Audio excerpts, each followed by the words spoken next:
സരസ് മേളയുടെ നടത്തിപ്പിനായി ആലപ്പുഴയിൽ വ്യാപക പണപ്പിരിവെന്ന് പരാതി. കുടുംബശ്രീ അംഗങ്ങളിൽ നിന്നും മാത്രം സ്വരൂപിക്കുന്നത് 3 കോടിയിലധികം രൂപ.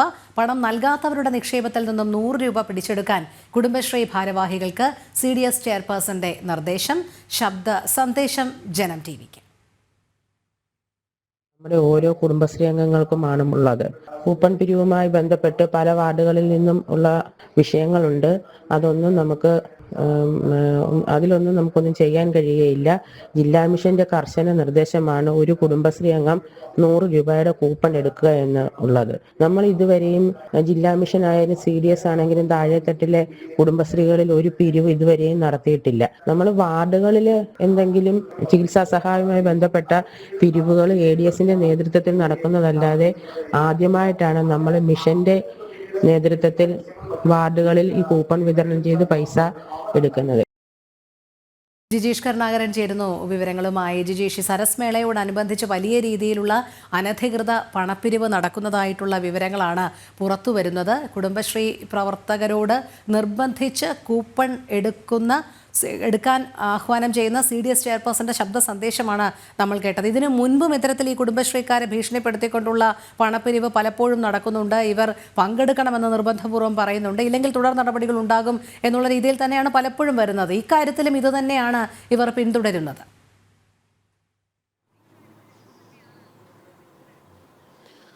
തീർച്ചയായും രോഹിണി പറഞ്ഞതുപോലെ തന്നെ ഇത് ആദ്യത്തെ സംഭവമല്ല. സാധാരണഗതിയിൽ ഇത്തരത്തിൽ കുടുംബശ്രീ അംഗങ്ങളെ പരമാവധി ഇത്തരം കാര്യങ്ങളുടെ ഭാഗമാക്കുക, അല്ലെങ്കിൽ പാർട്ടി സമ്മേളനങ്ങളുടെ പരിപാടികൾക്ക്, പൊതു പരിപാടികൾക്ക്, അല്ലെങ്കിൽ CPMുമായി ബന്ധപ്പെട്ട പരിപാടികൾക്ക്, സർക്കാരുമായി ബന്ധപ്പെട്ട പരിപാടികൾക്കെല്ലാം അവരെ നിർബന്ധിച്ച് അതിൻ്റെ ഭാഗമാക്കി മാറ്റുന്ന, ഭീഷണിപ്പെടുത്തി അത്തരത്തിൽ നിരവധി CDS ചെയർപേഴ്സന്മാരുടെയും ബന്ധപ്പെട്ട അധികാരികളുടെയും എല്ലാം ശബ്ദരേഖകൾ പല ഘട്ടങ്ങളിലായി നമുക്ക് തന്നെ പുറത്തുവിടാൻ കഴിഞ്ഞിട്ടുണ്ട്.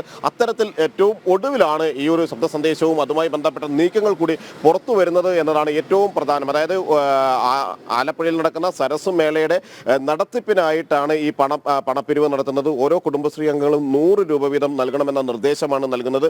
അത്തരത്തിൽ പണം നൽകാത്തവരുടെ നിക്ഷേപത്തിൽ നിന്ന് ആ പണം പിരിക്കണം എന്നുകൂടി പറയുന്നിടത്താണ് ഈ ഒരു പിടിച്ചുപറിയുടെ, അല്ലെങ്കിൽ കുടുംബശ്രീ നടത്തുന്ന അത്തരത്തിൽ പണം സാധാരണക്കാരായ കുടുംബശ്രീ അംഗങ്ങളുടെ പണപ്പിരിവ് ബലം പ്രയോഗിച്ച് അവരിൽ നിന്ന് പണപ്പിരിവ് നടത്തുന്ന നിലയിലേക്ക് കാര്യങ്ങൾ പോകുന്നത്. ഈ മാസം 20 മുതൽ 31 വരെ ആലപ്പുഴയിലെ ചെങ്ങന്നൂരിൽ സംഘടിപ്പിക്കുന്ന സരസ് മേളയുടെ ചെലവ് കണ്ടെത്താനാണ് ഈ ഒരു പണപ്പിരിവ് എന്ന കാര്യമാണ് ചൂണ്ടിക്കാണിക്കുന്നത്. 3 ലക്ഷത്തിലധികം വരുന്ന ആകെ അംഗങ്ങൾ ആ ഭാഗത്ത് എന്ന് പറയുന്നത് 3 ലക്ഷത്തോളം അംഗങ്ങളാണ്. 3 ലക്ഷത്തോളം അംഗങ്ങളിൽ നിന്നാണ് ഈ ഒരു പണപ്പിരിവ് 100 രൂപ വീതം പിരിക്കാനുള്ള കാര്യങ്ങൾ നടത്തുന്നത്.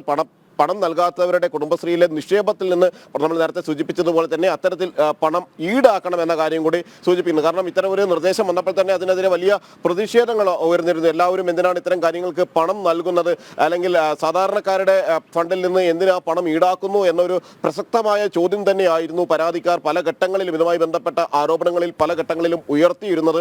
ആ ചോദ്യം ഉയരുമ്പോഴാണ് ഇത്തരത്തിൽ അതുമായി ബന്ധപ്പെട്ടുകൊണ്ടുള്ള ശബ്ദരേഖകൾ കൂടി പുറത്തു വന്നത്. CDS ചെയർപേഴ്സണായ ചെട്ടിക്കുളങ്ങരയിലെ CDS ചെയർപേഴ്സണായ സലൂജയുടെ ശബ്ദ സന്ദേശമാണ് പുറത്തു വന്നത്. അതിലാണ് ഈ പണപ്പിരിവിന്റെ ഏറ്റവും പ്രധാനപ്പെട്ട വിവരങ്ങൾ, അല്ലെങ്കിൽ പണം പിരിക്കാൻ വേണ്ടി നിർദ്ദേശം നൽകുന്നതും അതിന്റെ കാര്യങ്ങളുമായി മുന്നോട്ട് പോകുന്നതിന്റെയും എല്ലാം തന്നെ വിവരങ്ങൾ വന്നത്. 5 കോടി രൂപയാണ് ആകെ ഇതിനൊരു ചെലവ് പ്രതീക്ഷിക്കുന്നത് എന്ന് പറഞ്ഞുകൊണ്ട് 3 കോടിയോളം രൂപ ഇത്തരത്തിൽ പിരിച്ചെടുക്കാനുള്ള ശ്രമങ്ങൾ തന്നെയാണ് ഇവിടെ കുടുംബശ്രീ അംഗങ്ങളിൽ നിന്ന് പിരിച്ചെടുക്കാനുള്ള ശ്രമങ്ങളാണ് നടക്കുകയും ചെയ്യുന്നത്. അതെ, ശരി ജിജീഷ്. എന്തായാലും സരസ് മേളയുടെ മറവിൽ വലിയ രീതിയിലുള്ള അനധികൃത പണപ്പിരിവ് തന്നെയാണ് ആലപ്പുഴയിൽ നടക്കുന്നത് എന്നുള്ള വിവരങ്ങളാണ് ജിജീഷ് കരുണാകരൻ നൽകിയത്.